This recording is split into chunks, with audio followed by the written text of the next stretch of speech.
Hey, what's up? It's Robert Fithen, and today I want to give you 9 reasons why I love Revolution 9 from the Beatles. Now, first, a little background on the Beatles and Revolution 9. The Beatles started off in Liverpool. Yeah, reason number 1. It's the only Beatles song that I can think of that only exists on one album, and it's the greatest album of all time. The White Album, of course. Now, most Beatles songs end up on various compilations. Even the big mail order one that has like 6 or 7 or 8 records in it, that doesn't even have Revolution 9. The only way to get that is on the White Album. And in my opinion, it's perfectly situated between Cry Baby Cry, that little song that's not titled, Take Me Back Where I Came From. You got Revolution 9, and then you get let completely off the hook with Good Night. I'll get into more of that, how it's perfectly positioned later. But that's my first reason, is it's the one of the only Beatles songs that you can only find one place, and that is the White Album. Now, also in that same vein, reason number 2, there's really only one version of this. Giles Martin apparently took a look at this when he was doing the remix for the version of the White Album, whenever that came out. It's this. You know, the big box set. There was all different sizes. They had the whole remix thing going on with Giles Martin. He took a look at Revolution 9 and said, yeah, no.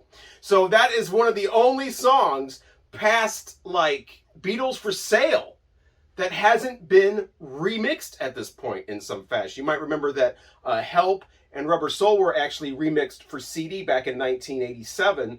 I don't think there's been a remix of any kind of Revolver, so that's the exception. And then everything after that, of course, has had these deluxe super remixes, but not Revolution 9. There was a 5.1 thing that kind of did some special effects type stuff, but no official remix on vinyl or just a regular stereo remix of Revolution 9. One of the only Beatles songs like that. Giles Martin just being like, no, yeah, I can't do this. Another intimidated factor of Revolution 9, radio.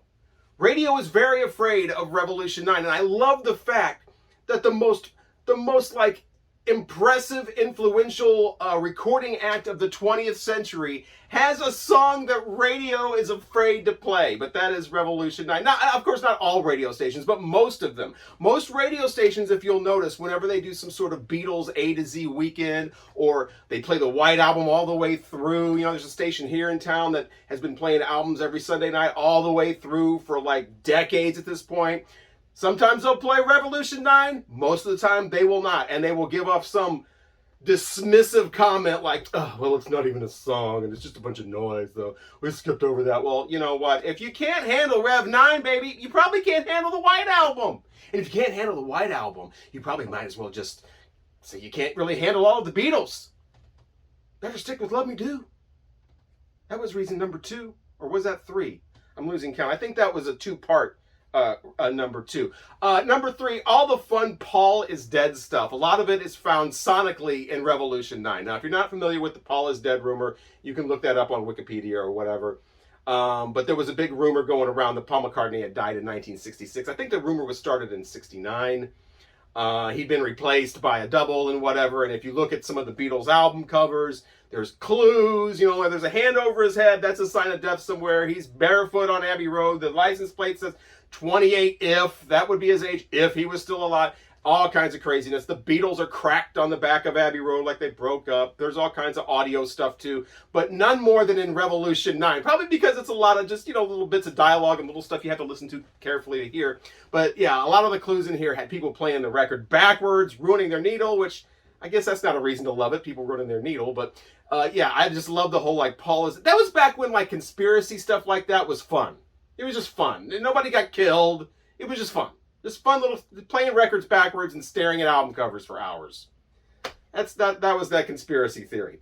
Okay, so I think that was reason number 3 or something like that. Number 4, this is one of the scariest pieces I've ever heard. I keep refraining from calling it a song because I know people like in the comments, it's not a song. It's one of the scariest tracks I've ever heard. And I grew up on Kiss before I was introduced to the Beatles, and this blows God of Thunder away. I remember, you gotta think that I was a kid growing up in the 80s.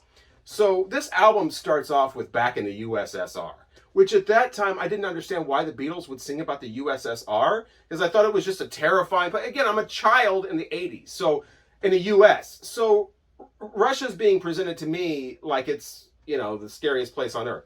So them starting off with like they're back in the USSR. I never understood that as a little kid. Like, wow, that's weird. And then the Beatles is starting off with John Lennon screaming he's lonely and wants to die.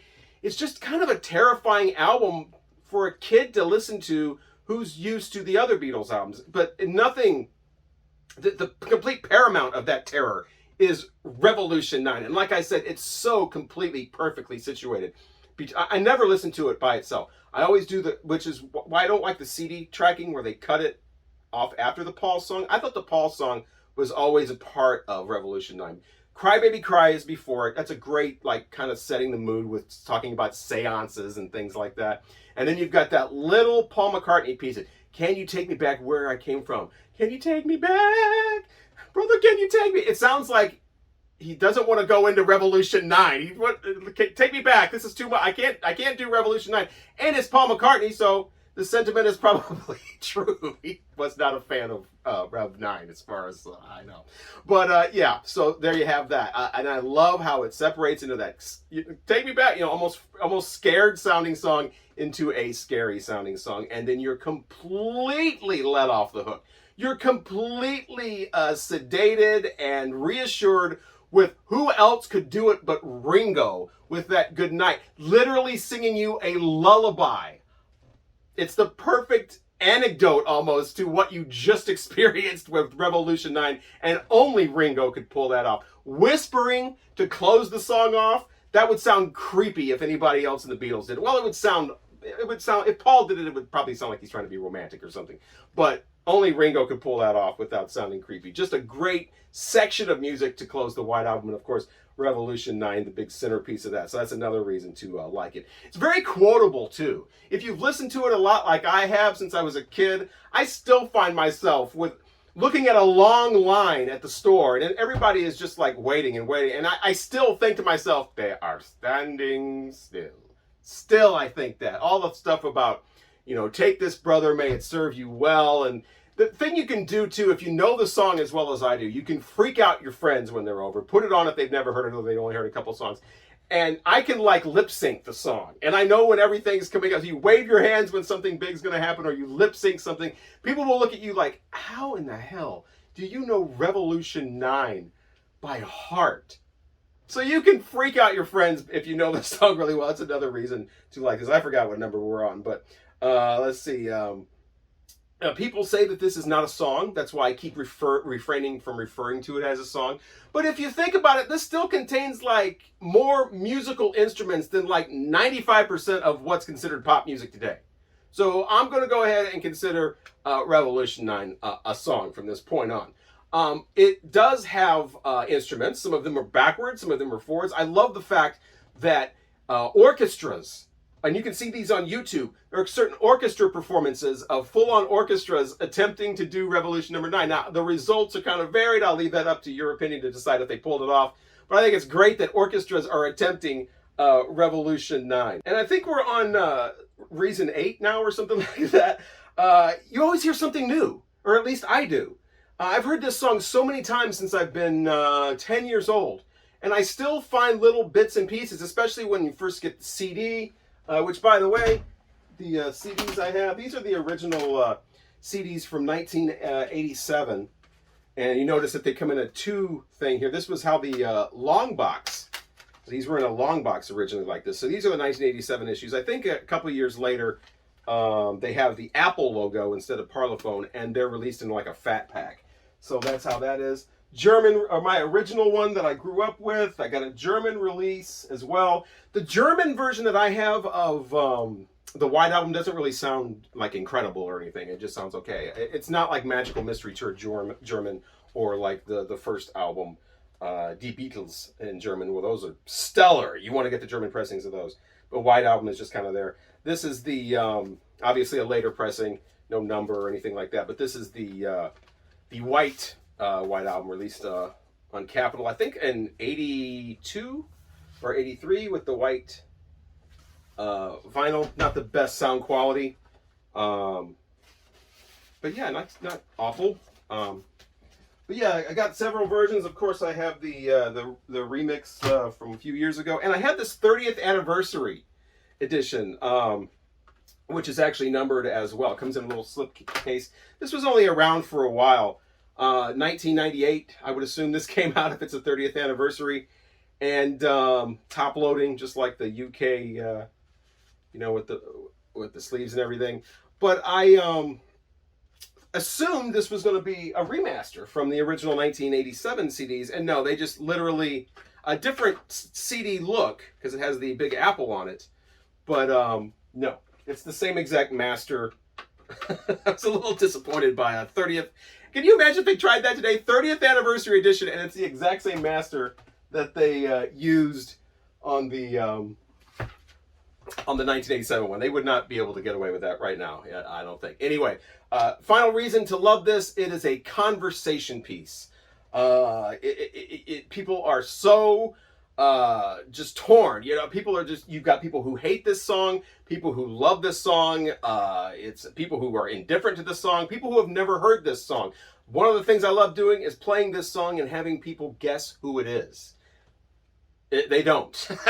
Nobody hears Revolution 9 for the first time and goes, Beatles. That's the same group that does I Want to Hold Your Hand, right? Yeah, no one does that.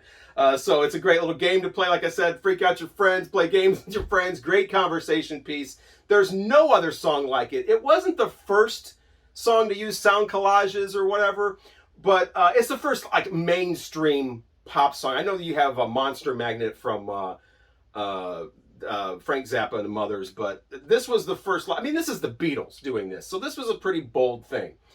George was involved. George Harrison was involved. George Martin was involved. There was some involvement from Ringo. Obviously, it's John's baby, and Paul McCartney apparently not involved in Revolution 9. Which, if you're not a Paul McCartney fan, you're some kind of, you love John and hate Paul. One of those people.